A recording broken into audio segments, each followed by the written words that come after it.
दोस्तों इस वीडियो के माध्यम से हम टाटा इन्वेस्टमेंट कॉर्पोरेशन स्टॉक के ऊपर details technical and fundamental analysis करने जा रहे हैं। स्टॉक देखो अभी अभी रिसेंट के ऊपर थोड़ा सा ऊपर लेवल से नीचे की तरफ आया है, लेकिन अगर आप उसका प्रॉपर डाटा को देखोगे, स्टॉक देखो कुछ साल के अंदर 1000 लेवल से एक बहुत बड़ा रैली इस पे हमको देखने के लिए मिल रहा है। और ये देखो जो हाई इस लेवल के आसपास देखने के लिए मिल रहा है, जो कि 9756 लेवल के आसपास है।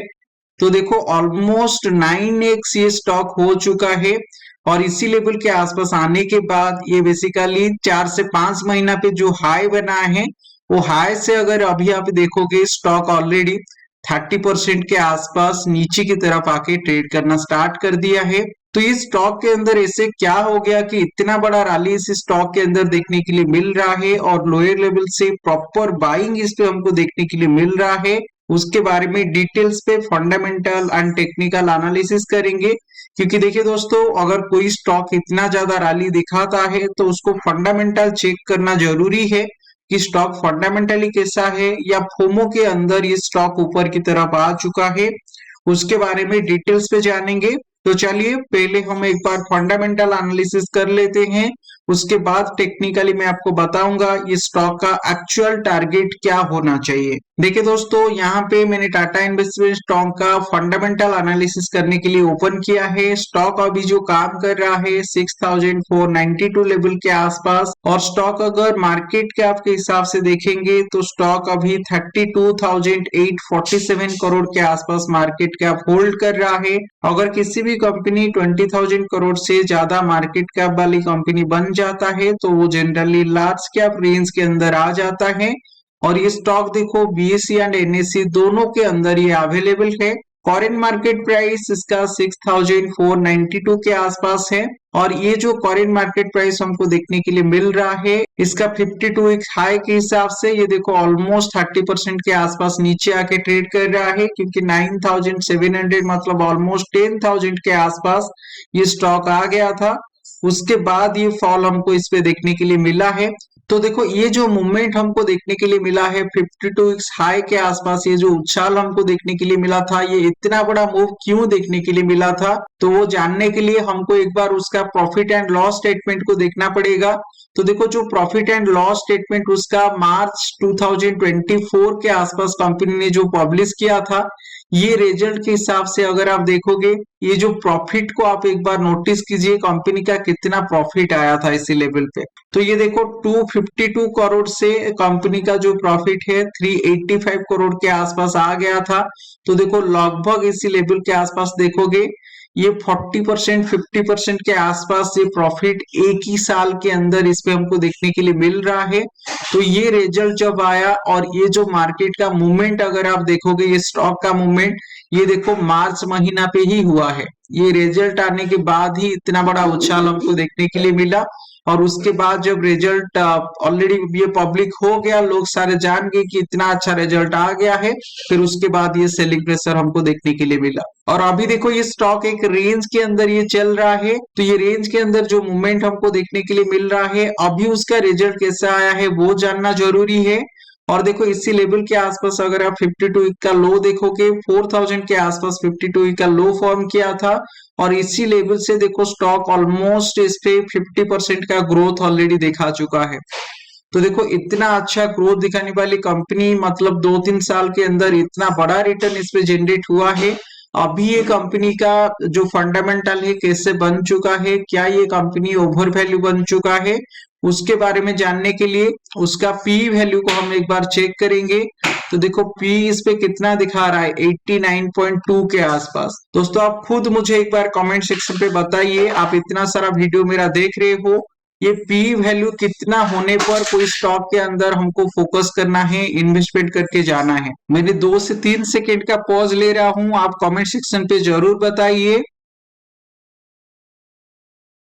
तो अभी देखिए मैंने आपको बता रहा हूं स्टॉक पी जो होता है, हेल्दी पी अगर आप पूछोगे, जनरली 10 to 15 रेंज के अंदर अगर स्टॉक का कंपनी का देखने के लिए मिलता है तो वो काफी हेल्दी कंपनी बना जाता है। और जनरली 20 से लेकर 25 रेंज के अंदर अगर रहता है तो वो एक एवरेज टाइप का कंपनी माना जाता है। लेकिन अगर 25 से काफी ज्यादा अगर बन जाता है या नेगेटिव बनता है तो फिर वो कंपनी उतना सही नहीं माना जाता है। और ये कंपनी का ये देखो कि डिविडेंड देखो, डिविडेंड कंपनी दे रहा है, अच्छा खासा डिविडेंड इस लेवल के आसपास देखने के लिए मिल रहा है, 0.43% के आसपास डिविडेंड है। और इस पे पेग रेशियो भी देखो, ये कंपनी का बता रहा है कि अभी कंपनी फंडामेंटली कैसे बिहेव कर रहा है। जो पेग रेशियो है 3.79 के आसपास पेग रेशियो है। तो मैं आपको बार बार बताया है, कंपनी अगर पेग रेशियो 0 to 1 रेंज के अंदर अगर पेग रेशियो देखने के लिए मिलता है, कंपनी फंडामेंटली काफी स्ट्रांग माना जाता है। 1 to 2 रेंज के अंदर अगर पेग रेशियो रहता है तो कंपनी एक ओके ओके टाइप का कंपनी होता है। लेकिन अगर 2 से कंपनी ज्यादा हो जाता है पेग रेशियो या अगर नेगेटिव बन जाता है तो वो कंपनी के अंदर अभी जो मूवमेंट आ रहा है वो फंडामेंटली उतना सही नहीं है। एक चीज ये लेवल के आसपास हमको अच्छा देखने के लिए मिल रहा है, जो प्रमोटर होल्डिंग इसी लेवल के आसपास है। तो देखो प्रमोटर होल्डिंग थोड़ा ठीक है, 73% के आसपास ये प्रमोटर होल्डिंग है। लेकिन देखो ये कंपनी बेसिकली किसके ऊपर ज्यादातर काम कर रहा है, ये कंपनी अगर देखेंगे ज्यादातर उसका जो काम हो रहा है, ये देखो प्राइमरीली एंगेज हुआ है business of investment in listed and unlisted equity share, डेब्ट इंस्ट्रूमेंट एंड म्यूचुअल फंड। तो ये बेसिकली इन्वेस्टमेंट टाइप का जो काम करता है, उसका नाम के हिसाब से ये इन्वेस्टमेंट कॉर्पोरेशन है, तो ये जनरली इन्वेस्टमेंट के ऊपर फोकस करता है। तो अगर इन्वेस्टमेंट के ऊपर ये फोकस करेगा, हमको बेसिकली पहले उसका कैश फ्लो को देखना चाहिए। तो देखो ये लेवल के आसपास आप अगर कैश फ्लो को देखोगे, कैश फ्लो पे आपको तीन चीज पता चलेगा। यहाँ पे देखो उसका खुद का जो इन्वेस्टमेंट, वो जो खुद काम कर रहा है, कितना इस पे प्रॉफिट या लॉस मिल रहा है, cash from operating activity. Second पे cash from investing activity, investing activity पे हमको क्या जानने के लिए मिलता है, कंपनी उसका खुद का जो पैसा है दूसरी कंपनी पे जो इन्वेस्टमेंट किया है उस पे कितना हमको रिटर्न वगैरह मिल रहा है। और थर्ड पे हमको ये मिलता है देखने के लिए कैश फ्रॉम फाइनेंसिंग एक्टिविटी, तो कंपनी जो डिविडेंड वगैरह प्रोवाइड करता है उस पे कितना खर्चा कर रहा है। तो ये लेवल के आसपास अगर हम कैश फ्रॉम ऑपरेटिंग एक्टिविटी देखेंगे, ये ऑपरेटिंग एक्टिविटी इसी लेवल के आसपास देखो थोड़ा सही लग रहा है। 2021 के बाद अगर आप देखोगे, ये ऑपरेटिंग एक्टिविटी मतलब खुद कंपनी प्रॉफिट इसी लेवल के आसपास बना रहा है प्रॉपरली। तो कंपनी देखो मार्च 2021 के आसपास ये 86 करोड़ के आसपास कमाई किया था। 22 पे उसका जो कमाई है, ये 22 पे ये जो कमाई देखो 50% इंक्रीज हो गया। तो ये देखो इसका जो खुद का ऑपरेटिंग एक्टिविटी है, ये बेसिकली मेजर रोल प्ले कर रहा है। ये स्टॉक इसी लेवल से ये जो उछाल करके ऊपर की तरफ आया है, तो ये उछाल का कारण वही ही है, ये जो उसका ऑपरेटिंग एक्टिविटी है इसी लेवल के आसपास वो कंपनी का बढ़ रहा है। और ये लेवल के आसपास देखो 2022 से 2023 अगर देखेंगे, ये 122 से 230, ये भी देखो ऑलमोस्ट 50% के आसपास, 50% नहीं, ये ऑलमोस्ट 100% का ग्रोथ इस पे देखने के लिए मिला। तो इसीलिए ये 2022 से 23 अगर आप देखोगे स्टॉक का वैल्यू, तो देखो इसी लेवल पे 22 से 23 ये देखो स्टॉक का वैल्यू उछाल करके ऊपर की तरफ आया है, लगभग 1300 से ये 2500 के आसपास आया। और 23 से 24 अगर आप देखोगे, देखो 23 से 24 इसी लेवल के आसपास देखो एक ट्रिक हमको देखने के लिए मिल रहा है। ये जो मूवमेंट आया है, जो ऑपरेटिंग प्रॉफिट है 230 से लेकर 235 के आसपास, इस पे ऑपरेटिंग प्रॉफिट पे उतना उसको प्रॉफिट देखने के लिए नहीं मिला है। लेकिन ये जो नेट प्रॉफिट अगर आप देखोगे, जो यहाँ पे देखो बाकी सारी चीजें ही बात करेंगे, इस पे देखो ये सेम सेम आ गया, ठीक है, इसी लेवल के आसपास सेम सेम प्रॉफिट हमको देखने के लिए मिला है। लेकिन उसका जो इन्वेस्टमेंट है, वो जो दूसरी कंपनी पे इन्वेस्टमेंट किया है, ये इन्वेस्टमेंट से देखो उसका ज्यादा प्रॉफिट मिल गया। मतलब उसका 2023 पे जो नुकसान हुआ था, ये लेवल के आसपास इसी लेवल से ये ज्यादा प्रॉफिट देखने के लिए मिला है। तो और उसके बाद नेट नेट अगर आप देखोगे, ये देखो फाइनेंसिंग एक्टिविटी के अंदर कंपनी जनरली डिविडेंड वगैरह प्रोवाइड करता है। यहाँ पे देखो आपको देखने के लिए मिलेगा, जो डिविडेंड पे जो खर्चा कर रहा है, ये बेसिकल ज्यादातर देखो इसका फाइनेंसिंग एक्टिविटी के अंदर ज्यादातर जो खर्चा हो रहा है वो डिविडेंड के अंदर ही ये खर्चा हमको देखने के लिए मिल रहा है। तो ये लेवल के आसपास देखो ये खर्चा आने के बाद नेट नेट अभी जो प्रॉफिट बच रहा है, ये 106 करोड़ के आसपास तो ये लेवल के आसपास देखेंगे 2024 पे ये देखो 106 करोड़ के आसपास ये प्रॉफिट इस लेवल के आसपास देखने के लिए मिल रहा है। तो इसीलिए ये लेवल के आसपास देखोगे ये जो उछाल वापस हमको देखने के लिए मिला 2023 के बाद 23 से 24 के आसपास ये उछाल हमको देखने के लिए मिला है। तो ये देखो स्टॉक अभी अगर कुछ दिनों से देखेंगे एक रेंज के अंदर चल रहा है। अभी इसी लेवल के आसपास उसका जो क्वार्टरली रिजल्ट हमको देखने के लिए मिल रहा है, क्वार्टरली रिजल्ट देखो उतना सही नहीं आया है, क्योंकि ये जून क्वार्टर के अंदर देखेंगे जून क्वार्टर पे 131 करोड़ के आसपास प्रॉफिट मिला था। अभी ये सितंबर क्वार्टर पे जो रिजल्ट आया है ये 124 करोड़ के आसपास प्रॉफिट आया है। मतलब प्रॉफिट थोड़ा, नेट प्रॉफिट देखो इसी लेवल के आसपास जो नेट प्रॉफिट है, नेट प्रॉफिट थोड़ा कम आ रहा है। इसीलिए ये लेवल के आसपास स्टॉक के अंदर अभी एक रेंज के अंदर मूवमेंट देखने के लिए मिल रहा है। और इस स्टॉक का एक इंपॉर्टेंट फैक्टर है उसका इन्वेस्टर। तो ये लेवल के आसपास अगर हम इन्वेस्टर सेक्शन को देखेंगे तो देखो 2021 के आसपास अगर आप प्रमोटर सेक्शन को देखोगे उसका जो खुद का ओनर है जो परसेंटेज होल्ड रखे थे, अभी भी ये 2024 पे सेम परसेंटेज होल्ड है। ये प्रमोटर कोई भी शेयर वगैरह सेल नहीं किया है, जो कि एक अच्छी बात है। लेकिन ये लेवल के आसपास देखो उसका एफआई का डाटा अगर देखोगे 2021 के हिसाब से ये 1.33 परसेंटेज के आसपास होल्ड रखे थे, लेकिन अभी 2024 पे ये देखो 2% के आसपास 2.26% के आसपास होल्ड रखे हैं। और पब्लिक के पास देखो, पब्लिक के पास 2021 के आसपास 24% के आसपास शेयर था, अभी ये 23.35% के आसपास ये होल्ड रखे हैं। मतलब पब्लिक इसी लेवल के आसपास ये शेयर थोड़ा सा सेलिंग किया है।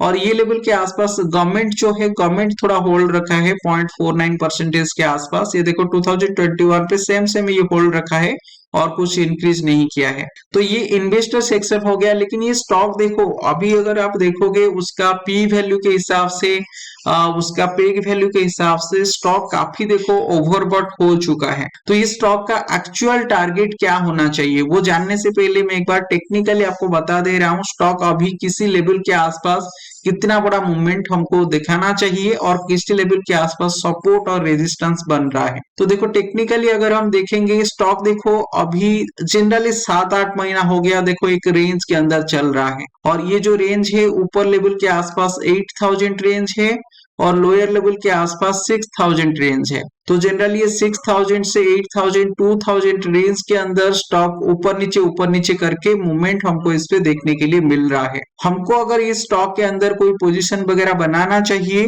हमको थोड़ा वेट करना है। अभी ये लेवल के आसपास देखो फ्लैग पैटर्न तो फॉर्म कर रहा है, लेकिन जब तक ये स्टॉक ये लेवल को ब्रेक करके ऊपर की तरफ आके मिनिमम 2 से 3 हफ्ता सस्टेन नहीं करता है, ये स्टॉक के अंदर अभी पोजीशन लेना थोड़ा रिस्की रहेगा। क्यों रिस्की रहेगा? क्योंकि देखो फंडामेंटल के हिसाब से हम अभी देख रहे थे कि इसका जो पी वैल्यू है, पेग वैल्यू है उतना सही नहीं है। तो इस स्टॉक के अंदर अगर हमको बड़ा फॉल देखने के लिए मिलता है, सपोर्ट किसी लेवल के आसपास आएगा, तो देखो साइकोलॉजिकल सपोर्ट जो लेवल है ये 5000 लेवल के आसपास बन रहा है। और इससे नीचे अगर आप देखोगे, इससे नीचे जो सपोर्ट आ रहा है ये 4000 लेवल के आसपास। और जब अगर ये स्टॉक अगर 4000 लेवल के आसपास आता है तो ये 50 period exponential moving average level भी इसी लेवल के आसपास इससे बन जाएगा। तो जनरली अगर स्टॉक इसी लेवल से ये 6000 लेवल को ब्रेक करके नीचे की तरफ आएगा, हमको वेट करना है ये 5000 लेवल एंड 4000 लेवल के लिए। और इसी लेवल के आसपास देखो मैंने जो सेंट्रल पाइवोट रेंज, ये जो 3 लाइन आपको दिख रहा है ये सेंट्रल पाइवोट रेंज का लाइन है, उसके हिसाब से भी जो सपोर्ट हमको देखने के लिए मिल रहा है वो जनरली इसी 4000 लेवल के आसपास। और इसी लेवल के आसपास ये पाइवोट पॉइंट का लेवल भी आ रहा है। तो ये देखो हमको सारे जो सिनेरियो बता रहे हैं, जो सपोर्ट लेवल इसी लेवल के आसपास बन रहा है, ये 50 period exponential moving average level, ये जो लाइन आपको देखने के लिए मिल रहा है ये 50 period exponential moving average level है। तो एक्सपोनेंशियल मूविंग एवरेज लाइन के हिसाब से सपोर्ट इसी लेवल के आसपास बन रहा है, पाइवोट पॉइंट के हिसाब से सपोर्ट इसी लेवल के आसपास बन रहा है। तो अगर स्टॉक अगर ऊपर लेवल से नीचे की तरफ आएगा तो जनरली ये लेवल के आसपास एक हेल्दी बाइंग का अपॉर्चुनिटी बन रहा है। अभी इमीडिएट ये लेवल के आसपास बाय करना थोड़ा रिस्की रहेगा। अगर स्टॉक ऊपर लेवल से नीचे की तरफ आएगा, जनरली ये 4000 लेवल के आसपास अगर स्टॉक आ जाता है तो हम अगर बाइंग करेंगे, कितना बड़ा टारगेट हम इस पे लेके जा सकते हैं वो जानने के लिए मैंने एक बार ये लेवल के आसपास प्रोजेक्शन को ड्रॉ कर रहा हूं।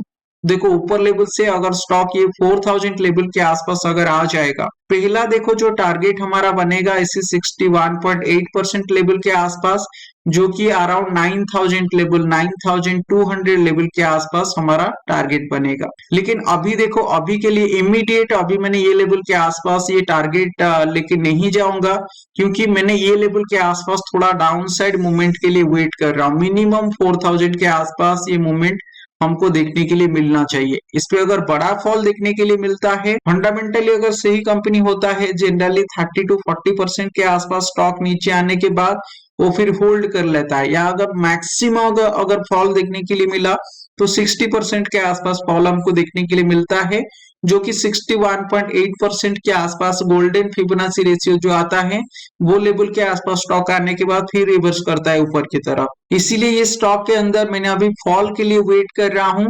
तो अगर ये फॉल हमको देखने के लिए मिलता है तो जनरली ये 4000 लेवल के आसपास मिनिमम फॉल हमको देखने के लिए मिलना चाहिए, उसके बाद ये स्टॉक के अंदर बाइंग करने के लिए सोचेंगे। तो इसीलिए देखो अगर ये लेवल के आसपास स्टॉक आ जाता है तो फास्ट टारगेट हमारा जो रहेगा 9200 लेवल के आसपास, और जो सेकेंड टारगेट ये लेवल के आसपास रहेगा ये 12200 लेवल के आसपास। लेकिन अभी इमीडिएट ये लेवल के आसपास हमको फॉल के लिए वेट करना है। और देखो इसी लेवल पे अगर हम रिट्रेसमेंट ड्रॉ करेंगे, स्टॉक कितना परसेंटेज ऑलरेडी रिट्रेस हो चुका है वो भी जानना बेहद जरूरी है। तो ये लेवल के आसपास देखो जो मूवमेंट हमको देखने के लिए मिला है ये 1700 लेवल से ये देखो ऑलमोस्ट 9800 लेवल के आसपास। तो देखो जो हेल्दी कंपनी होते हैं वो जनरली 30 to 40% करेक्शन के बाद एक सपोर्ट लेते हैं। ये देखो अभी 38.2% के आसपास सपोर्ट ले रहा है। लेकिन ये लेवल के आसपास मैं आपको क्यों बता रहा हूँ 4000 लेवल बार बार क्यों बता रहा हूँ, क्योंकि देखो इसी लेवल के आसपास अगर 4000 लेवल देखेंगे ये इसी लेवल के आसपास आ रहा है।